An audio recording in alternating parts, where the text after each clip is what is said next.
जगदम्बा के चरणों में नमन करते हुए न्याय मंच के सूत्रधार बड़े भाई तुफैल जी के चरणों में नमन करता हूं।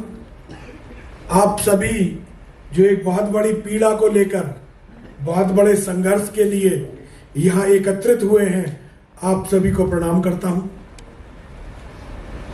न्याय मंच एक ऐसी संस्था जो हिंदू को हिंदू के साथ खड़ा होना सिखा रही है। इस संस्था का काम सबसे पहले जो भाई साहब ने शुरू किया था, जो हिंदू कहीं लड़ गए और उनके साथ कुछ गलत हुआ या उनके द्वारा कुछ सही हो गया और समाज उनका साथ देने से पीछे हट गया, ऐसे लोगों का साथ देने का काम न्याय मंच के द्वारा शुरू किया गया था। ये वो कार्य है जिसकी हिंदुओं को सबसे ज्यादा जरूरत है। आज हम में से जब भी कोई अन्याय अत्याचार के खिलाफ लड़ना शुरू करता है तो वो देखता है कि वो अकेला रह गया और अकेले का कोई अस्तित्व नहीं होता। आज जमीयत उलमाए हिंद एक संस्था है, उसने अपना बजट इंटरनेट पे डाला है। जो इंटरनेट पर डाला है वो असली बजट का बहुत कम है और जो उनका असली बजट है वो उससे बहुत बड़ा है, लेकिन उसमें सबसे बड़ा हिस्सा उस कार्य के लिए है यदि कोई मुसलमान किसी हिंदू का कत्ल कर दे या किसी हिंदू की बेटी के साथ बलात्कार कर दे या किसी हिंदू से उसका झगड़ा हो जाए तो उसके बचाव में वकील खड़े करने के लिए, उसको बचाने के लिए उनका सबसे बड़ा बजट है। हमारे हिंदुओं में इस कॉन्सेप्ट को एक संस्था के रूप में न्याय मंच ने लिया, इसीलिए मैं न्याय मंच का सबसे ज्यादा सम्मान करता हूं। अपना पूरा जीवन मैं इधर उधर भटकता रहा, सारी संस्थाओं को मैंने देखा कि संस्थाएं सब अपने एक एजेंडे पर काम कर रही। कोई गाय बचा रहा है तो उसके सामने फिर कुछ हो जाए वो बस गाय बचाएगा। कोई मंदिरों में लगा हुआ है, उसके सामने चाहे कुछ हो जाए वो मंदिर बचाएगा। कोई मतलब जो काम कर रहा है वो उसी काम में लगा रहेगा। उसे ये पता ही नहीं है कि अगर हिंदू नहीं बचा तो ना तेरी गाय बचने वाली, ना तेरी बैल बचने वाली, ना तेरी बहन बचने वाली, ना तेरी बेटी बचने वाली, कुछ भी बचने वाला नहीं है यदि हिंदू नहीं बचा। तो सबसे पहली जरूरत है कि हिंदू हिंदू को बचाना सीखे। बड़ी बड़ी विडंबनाएं हैं और कुछ समझ में भी, अब तो ये समझ में आना बंद हो गया कि कहें क्या और क्या ना कहें। अरब में मोहम्मद पैदा हुआ, मोहम्मद ने अरब के खूनी कुत्तों को भेड़िया बना दिया और हमारे यहां ऐसे ऐसे महात्मा पैदा हुए जिन्होंने हमारे शेरों को भेड़ बना दिया। और अब जब वो भेड़िए हैं और हम भेड़ हैं तो हम उनका प्राकृतिक शिकार है। और अभी भाई साहब ने डीएनए की बात की तो मोहम्मद की सुन्नत है। मोहम्मद ने सबसे पहला मंदिर वो तोड़ा जो जिसमें उसका बाबा महंत था। सबसे पहला मंदिर वो तोड़ा। और बैटल ऑफ बदर हुई तो अपने भाइयों में हुई। बैटल ऑफ बदर हिंदुओं से नहीं हुई थी, बैटल ऑफ बदर ईसाइयों या यहूदियों से नहीं हुई थी। वो कुरैश कबीले की लड़ाई थी और कुरैश कबीले में जब मोहम्मद के साथ ही थे, उन्होंने तय किया कि ये बाकी जितने भी हैं हमें इनकी बहन बेटी छीननी है, इनकी जमीन जायदाद छीननी है, कारवा इनके लूटने हैं। कारवाओं को लूटने पर यह लड़ाई शुरू हुई थी जो आज पूरी दुनिया में फैल गई। और ये लुटेरों का गिरोह आज पूरी दुनिया के लिए सबसे बड़ा खतरा बन गया। अब दिक्कत यह थी कि जो हमारे नेताओं ने, जो हमारे धर्म गुरुओं ने शेरों को भेड़ बनाया, नेताओं ने और संगठनों ने वो कुत्ता बना दिया। अब कुत्तों की एक विशेषता होती है, कुत्ते अपने मालिक के तो वफादार होते हैं, कुत्ते कभी अपनी कौम के वफादार नहीं होते। हमारे यहाँ गांधी का जमाना था, आज हम गांधी का एनालिसिस करते हैं तो पाते हैं कि गांधी देशद्रोही भी था और सनातन का द्रोही भी था। लेकिन जिस समय गांधी का समय था, कितनी आवाजें थी जो गांधी के खिलाफ उठ सकती थी? बहुत थोड़ी सी आवाजें, और जो आवाजें उठती थी उन्हें कुचलने का काम अपने ही लोग करते थे, क्योंकि वो गांधी को मालिक मान चुके थे। ऐसे पृथ्वीराज चौहान के समय हुआ, जयचंद के साथ जो अन्याय और अत्याचार हुआ, ऐसा अन्याय और अत्याचार दुनिया में बहुत कम होता है। लेकिन आज भी हम जयचंद की गलती बताते हैं, पृथ्वीराज चौहान की नहीं बताते। जब तक हम ये आदत नहीं छोड़ेंगे, अगर कोई सही बोल रहा है और हम ये कहना शुरू कर दे नहीं बात तो इसकी सही है, तो सारी परिस्थितियां बदल जाएंगी। लेकिन हम कहते हैं, गांधी के समय में कहा जाता था भाई देखो तुम सही कह रहे हो गलत, पर गांधी बाबा ही ठीक है, क्योंकि जो कर सकता गांधी बाबा कर सकता। फिर नेहरू का समय, फिर इंदिरा का समय, फिर राजीव का समय, फिर अटल बिहारी का समय, और अब मोदी का समय। यहां सब कुत्तों की तरह भौंकते हैं अपने भाइयों को काटने के लिए। जिस दिन हम इस प्रवृत्ति को छोड़कर ये प्रवृत्ति एडॉप्ट कर लेंगे कि जो सही कह रहा है उसका समर्थन कर दो। लोग क्या कहते हैं, ये तो ये बात सही है, लेकिन अगर ये बात हमने कह दी तो चुनाव बिगड़ेगा। आप चुनाव की चिंता करने वाले हो कौन? इस देश में कौन सा साल होता है जब चुनाव नहीं होता? और हिंदू का विजन कितना? ये चुनाव, 24 का चुनाव, फिर 25 का चुनाव, फिर 26 में कोई चुनाव, फिर 27 में कोई चुनाव। और इस्लाम का लक्ष्य आपके घर में आपकी बहन, आपकी बेटी, आपके मठ, आपके मंदिर, आपकी संपत्ति, और आपका जीवन केवल इतना कि भाई अभी 24 का चुनाव, इसका माहौल बनाओ।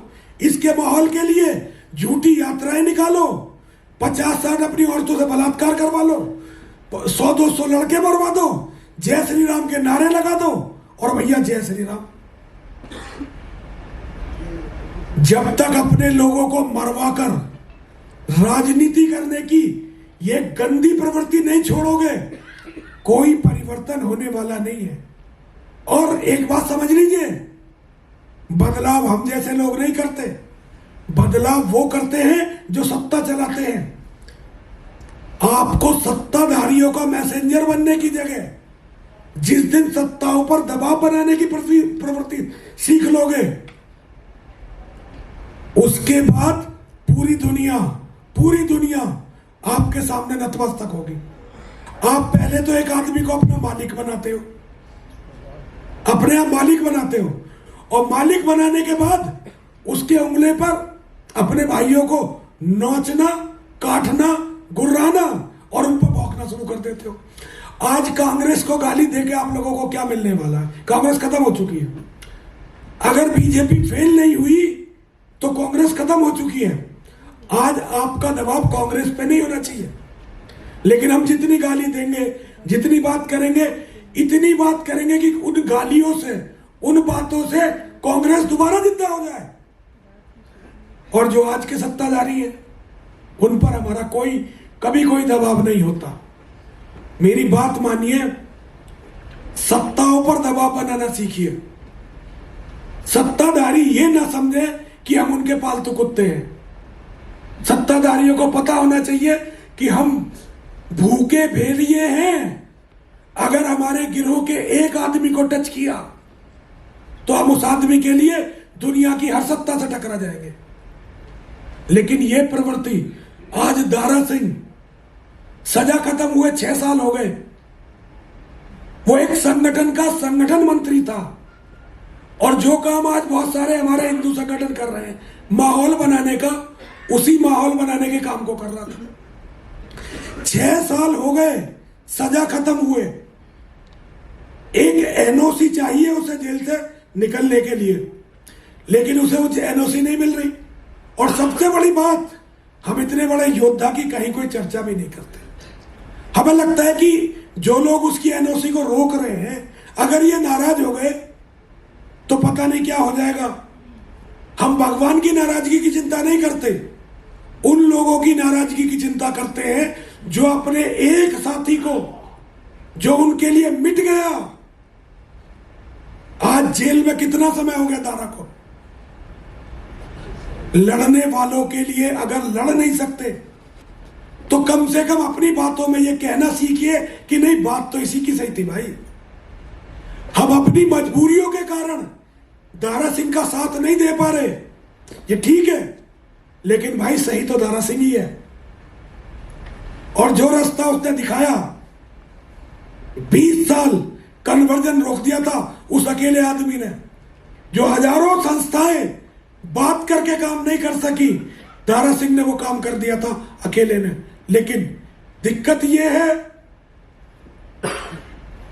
कि दारा सिंह जेल में पड़ा हुआ है एनओसी के लिए, एक एनओसी के, और बाहर कोई नहीं है जो उसके लिए एनओसी के लिए लड़ेगा। और जो लड़ेंगे छोटे मोटे लोग मेरे जैसे, उसे पागल घोषित करके अलग कर दिया जाएगा। अगर आप लड़ने वालों का पोषण नहीं करोगे, लड़ने वालों का साथ नहीं दोगे, आपके बचने की कोई संभावना नहीं है। व्यापारी आपको बचा नहीं सकते, और खास तौर से वे व्यापारी, चलिए वो चर्चा नहीं करते पर मैं, इसीलिए न्यायमंच बहुत जरूरी है। आप लड़ने वालों के साथ खड़े हो जाइए। आज हम में से हर व्यक्ति को हर मंदिर में एक भिंडरा वाले की जरूरत है, और भिंडरा वाले को एक साबेक सिंह की जरूरत है। साबेक सिंह जो धर्म के लिए लड़ सके और अपने धर्म के लिए मिट सके। जब तक हिंदुओं के पास उनके भिंडरा वाले नहीं होंगे और भिंडरा वाले के साथ योजना बनाने वाले साबेक सिंह नहीं होंगे, आपके बचने का कोई तरीका निकलने वाला नहीं है। नेताओं की जय जयकार और ये नकली लड़ाइयां केवल आपको बर्बादी की तरफ ले जा रही है, और कोई इनका रास्ता निकलने वाला नहीं है। हमारे यहां एक बहुत बड़ी जमात पैदा हुई जो 14 के बाद हिंदूवादी बने। 14 से पहले वो धर्मनिरपेक्ष, 14 के बाद हिंदूवादी बन गए। और आज ये हिंदूवादी, क्योंकि सत्ताओं को इनकी जरूरत होती है। हमारे यहाँ एक नया हिंदू, हमारे यहाँ प्रमोद कृष्णम नाम का एक नया हिंदूवादी अभी पैदा हुआ है। मतलब उसकी नात सुनो, उसने इतने हिंदू मरवाए मुसलमानों से मिलके, मरवाए लिटरली। और वो जो हिंदू मरवाए वो बीजेपी और संघ के कार्यकर्ता थे। बीजेपी और संघ के कार्यकर्ताओं को जेल में डलवाया। आज वो नया हिंदूवादी हो गया, और थोड़े दिनों में वो अब हमें हिंदूवाद सिखाने वाला, क्योंकि वो राज्यसभा में जा रहा है। अब वो राज्यसभा में जाएगा और हम जैसे लोगों को मूर्ख बताएगा कि भाई इनकी क्या औकात। ये कल भी जेल जाते थे, आज भी जेल जाएंगे। हम कल भी राज करते थे, हम आज भी राज करेंगे, क्योंकि हम जानते हैं कि राज इस कौम पर कैसे होता है। तो मैं आप सभी से कहना चाहता हूं, अपने लोगों का साथ देने का साहस पैदा करिए। देखिए, Islam is a organized gang of criminals. Islam एक अपराधियों का गिरोह है, और किसी गिरोह से या तो सरकारें लड़ती हैं या कोई दूसरा गिरोह लड़ता है। आपके लिए कोई सरकार नहीं लड़ने वाली। आपको अगर इस्लाम से लड़ना है तो आपको अपना गिरोह बनाना पड़ेगा। और अगर आप गिरोह नहीं बना रहे तो दो चीजों का इंतजार करिए, या तो अपनी बहन बेटियों के सामूहिक बलात्कार के बाद अपने कत्ल का, या मुसलमान बनने का। और मुसलमान बनने के बाद भी यही होना है, क्योंकि मोहम्मद कहकर गया है कि इस्लाम के 73 फिरके होंगे। उन 73 फिरकों में 72 फिरके जहन्नमी होंगे, केवल एक फिरका जन्नती होगा। तो पहले वो हमें मारेंगे, हमें मारने के बाद आपस में लड़ेंगे। उनकी लड़ाई जब तक धरती समाप्त नहीं हो जाती, जब तक मानवता समाप्त नहीं हो जाती, तब तक चलती रहेगी। अब या तो हमें उन्हें समाप्त करना पड़ेगा, या वो हमें सबको समाप्त करेंगे। फैसला आपके हाथ में, जो चाहे वो करो।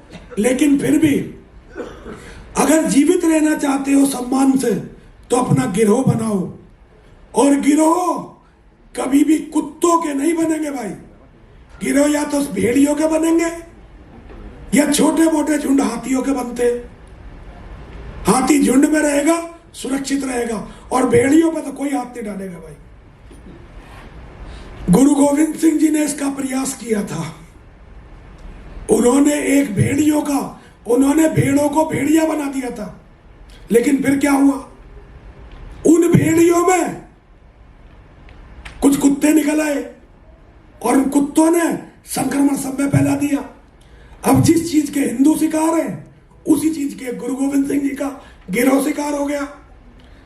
हम थोड़ा पहले खत्म हो जाएंगे, वो 5-7 साल बाद खत्म होंगे। सबका यही अंजाम होना है। अपने अंदर के भेड़िए को जगाओ। वैसे तो शेर हो, लेकिन अगर शेर भी नहीं बन सकते एकदम, तो भेड़िया बनने का प्रयास जरूर करो भाई। और भाई ये प्रयास जरूर करो कि कुत्ते ना बनो, कुत्ते मत बनो भाई।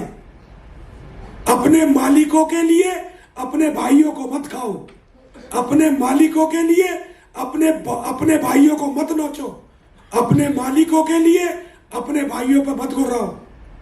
और भाई एक बात और, जो लोग केवल YouTube पे और Facebook पे योद्धा हैं,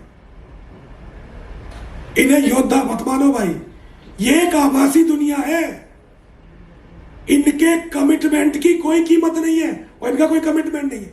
जो लोग जमीन पे नहीं लड़ सकते, वो केवल आपके लिए चर्चा करते रहेंगे। आज हिंदू बन के चर्चा करेंगे, कल इस्लाम आ जाएगा, मुसलमान बन के चर्चा करेंगे। जो लोग लड़ रहे हैं उन्हें पहचानो, उनका हर तरह से साथ दो। मैं आज बोलने की स्थिति में नहीं हूं, मेरा गला काम नहीं कर रहा, लेकिन फिर भी क्योंकि तुफैल चतुर्वेदी जी के साथ खड़ा होना है। जय हिंदू राज। अगर एक व्यक्ति अपनी प्रवृत्ति को छोड़कर भेड़िया बनने की तरफ है, तो हमें उसके गिरोह को ज्वाइन करना है भाई। जो समाज की ताकत बढ़ा सकता हो, आगे बढ़कर लड़ सकता हो, अपने आप को मिटाने का साहस रखता हो, अगर हम ऐसे व्यक्तियों के साथ नहीं खड़े हुए, वक्त हमें क्षमा नहीं करेगा। एक बात, हमारे बहुत सारे साधु हैं, कोई स्वर्ग के लिए घूम रहा है, कोई मोक्ष के लिए घूम रहा है। मैं उन्हें बताना चाहता हूं, अगर धर्म के लिए संघर्ष नहीं किया ना, और ऐसे ही मारे गए, तो स्वर्ग और मोक्ष तो छोड़ दो, स्वर्ग और मोक्ष तो छोड़ दो, नरक के लिए तरस जाओगे। हमारी अतृप्त आत्माएं, यदि सनातन धर्म समाप्त हुआ, तो उन लोगों को छोड़कर जो धर्म के लिए लड़ते हुए मारे गए, बाकी सबकी आत्माएं स्वर्ग और मोक्ष तो छोड़ दीजिए, नरक के लिए तरस जाएंगी, और अतृप्त आत्माएं ऐसे ही घूमती रहेंगी वायुमंडल में। धर्म के लिए लड़ने का साहस पैदा करें। और सबसे बड़ी बात, हर परिस्थितियों में उनके साथ खड़े रहिए जिन्हें आप ये समझते हैं कि वो धर्म के लिए लड़ रहे हैं। तुफैल जी मेरी पहली चॉइस है, उनके कोई अच्छा बुरा नहीं। मुझे ये मतलब नहीं वो अच्छे आदमी है बुरे आदमी, हालांकि वो तो बहुत अच्छे आदमी है, लेकिन अगर वो डकैत भी होते तो भी मैं उनका नहीं, मेरी ये मैं उसके लिए नहीं कह रहा। अगर कोई चोर भी है, कोई डकैत है, कितना ही चरित्रहीन है, लेकिन यदि वो इस्लाम से लड़ सकता है, तो मेरे सगा भाई से ज्यादा मेरे लिए जरूरी है, मैं उसके साथ रहूंगा। मैं अगली बार जब भाई साहब के सम्मेलन में आऊंगा, तो हो सकता है मेरा गला ठीक हो, और संभावना ये भी है कि उस समय मैं बिल्कुल ना बोल पाऊं, लेकिन मैं आऊंगा जरूर, क्योंकि ये दिखाना बहुत जरूरी है कि नरसिंहानंद तुफैल चतुर्वेदी जी के साथ है, और मैं साथ हूं, और हर जगह साथ हूं। मेरे साथ 3 बार बोलिए, विजय मिले या वीर गति, विजय मिले या वीर गति, सब महादेव के नाम, सब महादेव के नाम, जीते जी रण छोड़ के जाना, जीते जी रण छोड़ के जाना, वीरों का नहीं काम, वीरों का नहीं काम, विजय मिले या वीर गति, विजय मिले या वीर गति, सब महादेव के नाम, सब महादेव के नाम, जीते जी रण छोड़ के जाना, जीते जी रण छोड़ के जाना, वीरों का नहीं काम, वीरों का नहीं काम, विजय मिले या वीर गति, विजय मिले या वीर गति, सब महादेव के नाम, सब महादेव के नाम, जीते जीते जी रण छोड़ के जाना, वीरों का नहीं काम, हर